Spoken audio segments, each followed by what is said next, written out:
We treat hate crimes significantly more serious than many of the crimes we might respond to normally. So an officer responds, and it's not just the officer responding, but at that point they're going to initiate a command text, which means every lieutenant, captain, the deputy chiefs, and myself, even if it's 3 o'clock in the morning, are going to get woke up and told that this occurred.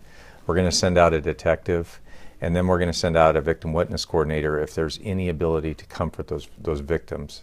It has such an incredibly negative effect on the victims. They take it so hard, it affects their families.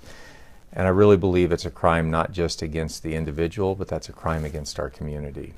And when other members of the community that might be part of that same group that was targeted hear about that hate crime, they feel that sense of safety, that loss of safety, that sense of negativity towards themselves. So it's really a crime which attacks multiple people across our community.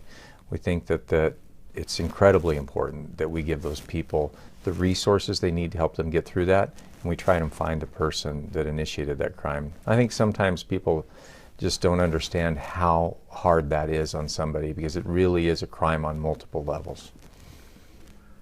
And what seems to be the reaction then from victims when they see that level of concern and caring? I think definite appreciation for all of the support they're getting, but oftentimes, especially if somebody might be new to the country or somebody's very young, they really are in such a sense of shock in that moment from what's happened to them. And it depends on the severity of the crime, depends if somebody maybe is a little more pragmatic, or if there's somebody that takes things deeply personally.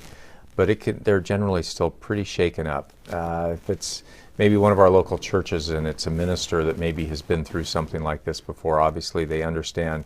And I've gotten nothing but thank yous from members of the community when we've gone to those extra measures to make sure that they're feeling safe, that we're investigating the crime. And obviously, depending on the level of the crime, we'll take that all the way up to a federal level for prosecution if it's appropriate, as you've seen recently in the news.